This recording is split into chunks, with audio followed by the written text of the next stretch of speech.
Ilang minuto nang umiiyak ang sanggol na si Cora, habang ang nanay niyang si Kathy ay nasa itaas upang linisin ang mga kwarto. Dali-daling bumaba si Kathy upang patahanin ang anak. Pagkarating niya sa sala ay nakita niya ang asawang si Arthur. Nakaupo ito sa sofa habang nanonood ng TV. Naiiyak sa inis si Kathy dahil wala man lang pakialam ang kanyang asawa sa kanilang anak. Ayon kay Arthur ay hindi pa siya handang maging tatay. Okay naman sana iyon kay Kathy, kaya lamang noong mabuntis siya ay ayaw niya naman itong ipalaglag kahit pa malaki ang naging pagtutol ni Arthur. Mula noon ay napansin niya na ang unti-unti nitong pagbabago. Ang masaya nilang pagsasama ay unti-unting napalitan ng lungkot at problema.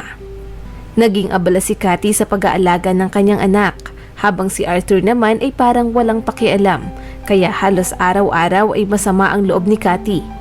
Ni minsan, hindi niya nakitang nilaro nito o binilhan ng mga bagong damit at laruan ng kanilang anak. Sa katunayan, palagi itong naiirita sa tuwing iiyak si Cora, lalo na sa madaling araw. Malaki na rin ang ipinagbago ng katawan ni Kathy. Tumaba na siya at nagkaroon ng mga pimples dahil sa hormonal changes. Isang umaga, nagtungo si Kathy sa doktor upang ipa-check up ang anak dahil may kaunti itong lagnat. Habang hinihintay na tawagin ng nurse ay nakita niya ang isang maganda at sexy na babae. Medyo na-insecure si Kathy sa kanyang sarili dahil napakalaki ng kanilang pagkakaiba. Mataba na ang kanyang pangangatawan at maging ang mukha niya ay hindi na rin makinis. Ni hindi niya na magawang magsuklay ng buhok at maglagay ng lipstick. Dagdag pa rito ang panlalamig ni Arthur sa kanilang mag-ina. Karamihan sa mga nanay na nasa klinik ay kasama ang kanilang mga asawa, habang siya ay mag-isa. Noong matapos ang check-up kay Cora ay dali-daling umuwi si Kathy upang mag-asikaso naman sa bahay. Ngunit pagpasok niya sa kwarto ay laking gulat niya nang maabutan roon si Arthur. Nakaupo sa kama katabi ang isang maganda at sexing babae. Habang karga ang bata ay tinanong niya si Arthur kung sino ang babaeng iyon at anong ginagawa sa kanilang kwarto. Tiningnan siya ng masama nito bago lumingon sa babae. "Ellie, magkita na lang tayo mamaya." Tumayo naman si Ellie.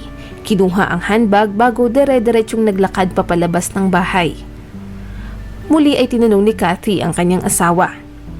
Sumagot naman ito at sinabing, "Nakikita mo ba ang sarili mo sa salamin? Malayong malayo na ang itsura mo sa babae na minahal ko noon. Kaopisina ko si Ellie at ilang buwan na kaming magkarelasyon." Napaiyak na lamang si Kathy sa nalaman. Dahil lamang sa kanyang itsura ay ipinagpalit na siya nito sa iba. Sinubukan niyang ipaliwanag kay Arthur na normal lamang iyon lalo na sa tulad niyang kapapanganak pa lamang. Hindi magtatagal ay siguradong babalik na rin sa dati ang kanyang katawan. Isa pa ay kawawa naman si Cora kung lalaki ito na broken family. Subalit sa kabila nito ay hindi nakikinig si Arthur. Iniwan niya ang mag-ina sa kwarto para sundan si Ellie. Muli ay napaiyak si Kathy. Pakiramdam niya ay gumuho ang kanyang mundo.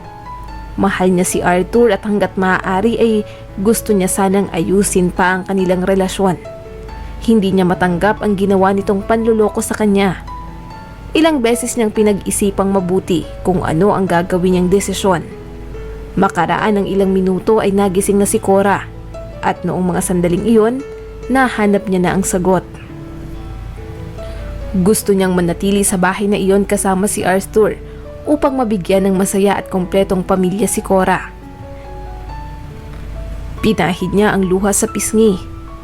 Bibigyan niya ng second chance si Arthur para sa kanilang anak. Ilang sandali pa, nagring ang kanyang cellphone. Tawag iyon mula sa nakatatanda niyang kapatid na si Megan. Nakatira ito sa dulong bahagi ng bayan at madalas na tumatawag sa kanya upang mangumusta. Noong araw na iyon, tumawag si Megan upang yayain siyang mananghalian. Kaagad naman siyang pumayag. Mula pagkabata, malapit na talaga sila sa isa't isa. Laging magkaramay sa mga pagsubok sa buhay.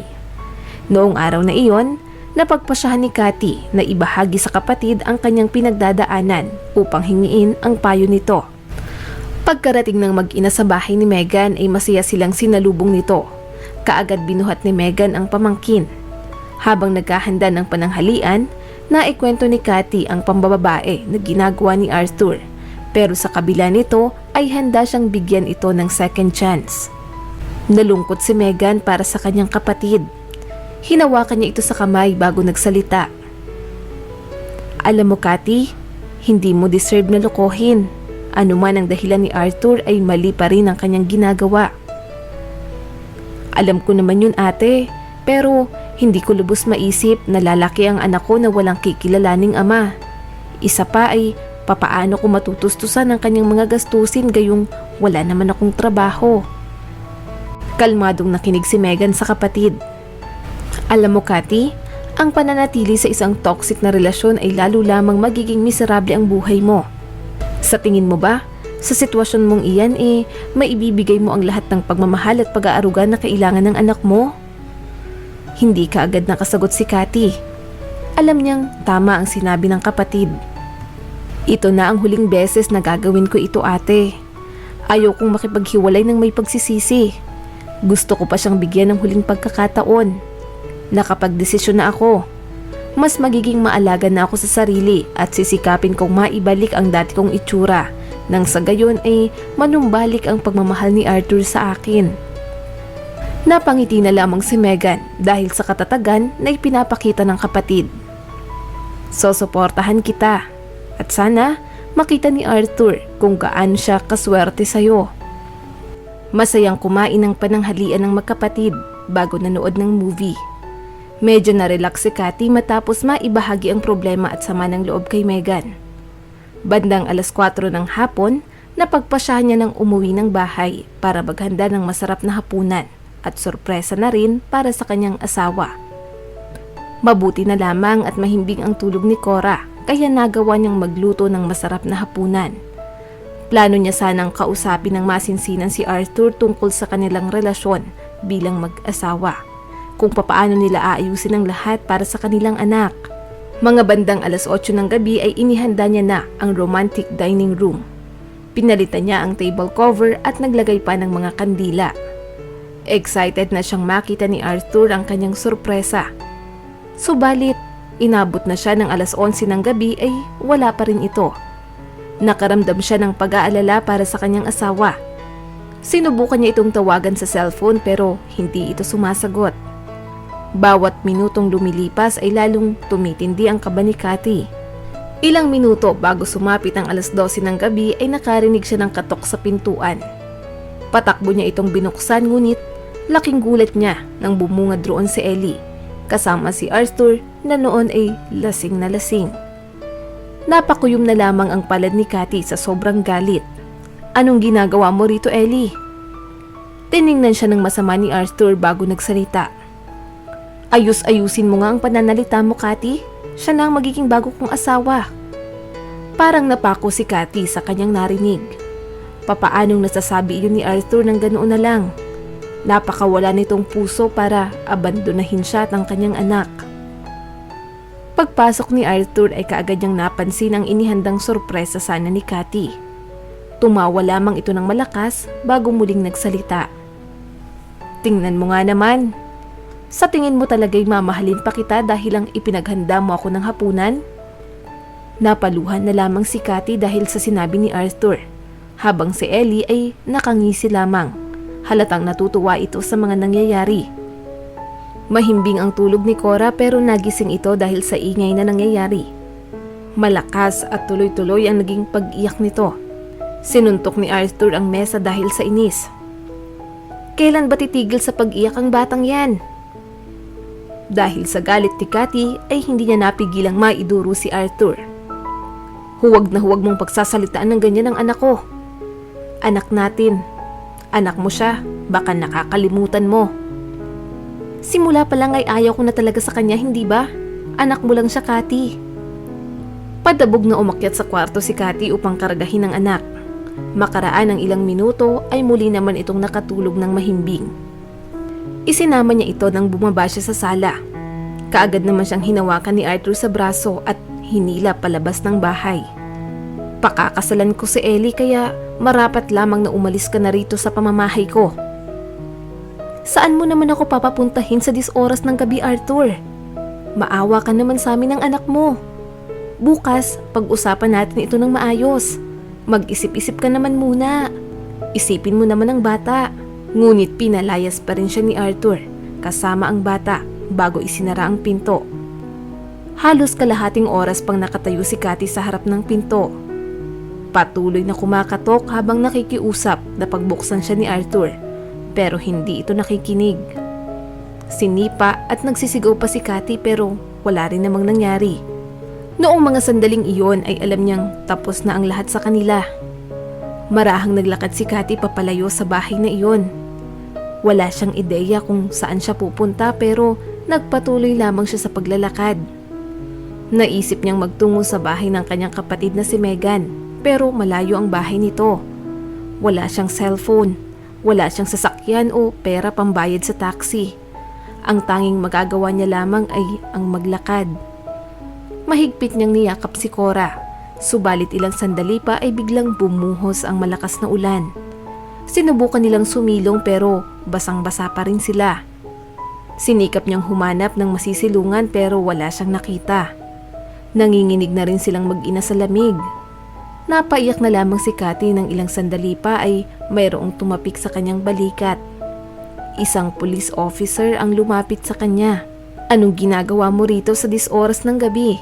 Dapat ay nasa bahay ka na. Baka magkasakit pa yung bata. Napailing na lamang si Cathy.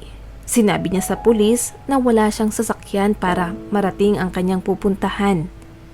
Nagpakilala naman ang pulis bilang Brian. Nagmagandang loob rin ito na ihatid si Cathy sakay ng kanyang kotse. Habang nasa daan ay panay pa rin ang iyak ni Cathy. Nang marating nila ang bahay ni Megan ay nagpasalamat siya sa pulis bago pumasok sa loob ng bahay. Ito ba ang bahay ni Dr. Megan? Tanong ni Brian.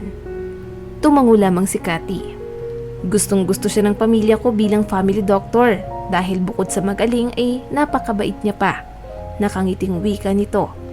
Pagbukas ni Megan ng pinto ay laking gulat niya nang makitang basang-basa ang mag-ina. Pinapasok niya ito kaagad at binigyan ng pamalit na damit. Ikinuwento niya kung papaano sila pinalayas ni Arthur sa bahay. Huwag kang mag-alala, Cathy. Pwede kayong tumira dito ni Cora sa bahay hanggat gusto nyo. Sino nga palang naghatid sa'yo? Yung mabait na pulis na nagpakilalang Brian ang tumulong sa amin. Talaga? Alam mo, mabait talaga yon, tsaka matulungin sa kapwa. Lagi niya ring dinadala ang nanay niya sa ospital. Kinabukasan, si Megan muna ang nag-alaga kay Cora.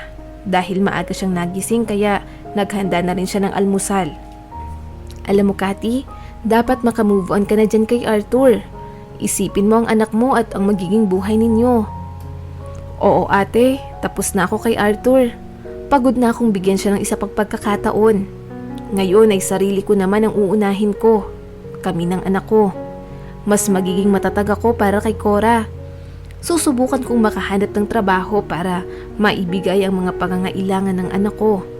Masaya si Megan na makita ang determinasyon ng kapatid. Siya nga pala, Cathy, bakit hindi mo subukang mag-apply bilang nurse sa ospital na pinagtatrabahuhan ko? Ate, halos 2 taon na akong hindi nagtatrabaho. Sa tingin mo kaya may tsansa na matanggap ako? Subukan mong mag-apply tapos kumuha ka ng night shift. Habang nasa trabaho ka, ako muna ang mag-aalaga kay Cora. Napangiti si Cathy. Sa wakas ay mayroon na siyang pag-asa na muling makabangon. Tulad ng napag-usapan ay nag-apply siya sa ospital. Dahil sa magandang record mula sa dating ospital na pinagtrabahuhan, plus convincing at magaling na sagot sa interview ay mabilis na natanggap si Cathy. Kaagad niya itong ibinalita kay Megan at nagpasalamat na rin sa suporta nito sa kanya. Isang umaga, dumalaw si Brian sa bahay ni Megan. Hello, Dr. Megan. Nagpadala nga pala ang nanay ko ng cake para sa'yo. Nagpasalamat si Megan bago inimbitahan si Brian na pumasok sa loob. Doc, kumusta na nga pala ang kapatid mo? Ayun, sa wakas ay okay na siya. Sa katunayan ay nagtatrabaho na siya bilang nurse sa ospital. Ilang sandali pa ay bumaba si Cathy. Nagulat siya nang makita si Brian. Ate, mauna na ako. Babalik na lang ako bago ka umalis. Pwede ba kitang ihatid sa ospital? Doon na rin naman ako dadaan. Suhestyon ni Brian na kaagad namang pinayagan ni Cathy. Habang nasa biyahe ay mas nakilala pa nila ang isa't isa. Mabait si Brian at mahilig rin ito sa mga bata. Kaagad siyang nagustuhan ni Cathy pero hindi pa siya handang pumasok sa isang relasyon. Sa kabilang banda naman, naging miserable ang buhay ni Arthur. Ang bago niyang kasintahan na si Ellie ay high maintenance at walang ginawa kung hindi ang humingi ng pera sa kanya. Wala itong pakialam kung saan siya kukuha ng pera. Ang mahalaga ay mabili nito ang gusto niya. Unti-unting namimiss ni Arthur ang kanyang mag-ina, lalo na sa tuwing nag-aaway sila ni Ellie dahil sa pera. Na-realize niya kung gaano kabait si Cathy. Matipid rin ito sa pera at hindi bumibili ng mga bagay na hindi naman kailangan. Naging malungkot ang buhay niya at problemado, lalo na nang mag-resign si Ellie dahil gusto nitong magpasarap na lamang sa buhay. Lagi itong lumalabas kasama ang mga kaibigan.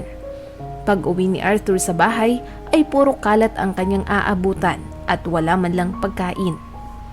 Kailangan niya pang umorder sa labas o magluto ng sarili niya. Isang bagay na ngayon niya lamang naranasan mula nang siya ay makapag-asawa. Isang gabi, pagka-uwi ni Arthur galing sa trabaho ay naabutan niya si Ellie habang kayakap nito ang isang lalaki. Galit niyang kinumpronta si Ellie. "Tapos na tayo, Arthur. Mas gwapo at mas mayaman ang bago kong boyfriend." "Papaano mong nagawa sa akin to, Ellie? Mahal na mahal kita." Ngunit tumawa lamang ito ng malakas bago nagsalita. "Mahal ka rin naman ang asawa mo pero iniwan mo siya para sa akin. Ngayon, nakahanap na ako ng mas better sa'yo kaya iiwanan na rin kita." Matapos noon ay umalis na si Ellie. At doon, napagtanto ni Arthur ang pagkakamali na kanyang nagawa. Kaagad niyang kinuha ang susi ng sasakyan para pumunta sa bahay ni Megan. Balak niyang humingi ng tawad kay Cathy dahil sa nagawa niyang pagkakamali. Balak niyang ibalik si Cathy at ang kanyang anak sa bahay. Sa ospital, mayroong isinugod na pasyente dahil na aksidente ito. Maraming dugo ang nawala sa kanya at wala itong malay. Dinala siya ng mga paramedic sa emergency room. Tinahi ng mga doktor ang mga malalalim na sugat. Inassign rin nila si Cathy na i-monitor ang blood pressure ng pasyente kada oras. Pagpasok ni Cathy sa kwarto ay laking gulat niya nang makita si Arthur na nakaratay sa kama. May mga sugat ito sa mukha at ilang bali sa binti. Chinek ni Cathy ang blood pressure nito. Dahan-dahang iminulat ni Arthur ang kanyang mga mata at hindi ito makapaniwala nang makita si Cathy nakatayo sa kanyang tabi. "Cathy, anong ginagawa mo rito?" Hindi naman sumagot si Cathy. Tuloy-tuloy lamang siya sa kanyang ginagawa. Hinawakan ni Arthur ang kanyang mga kamay. "Cathy, patawarin mo ako. Gusto kong bumalik na kayo ni Cora sa bahay. Bumalik na tayo sa dati." Subalit sa kabila ng kanyang pakiusap ay umiling lamang si Cathy bago tanggalin ang mga kamay ni Arthur. "Hindi ko na kailangan ng lalaking tulad mo sa buhay namin ng anak ko. Inabandona mo kaming dalawa noong walang-wala kami. Di ba sabi mo hindi mo siya anak?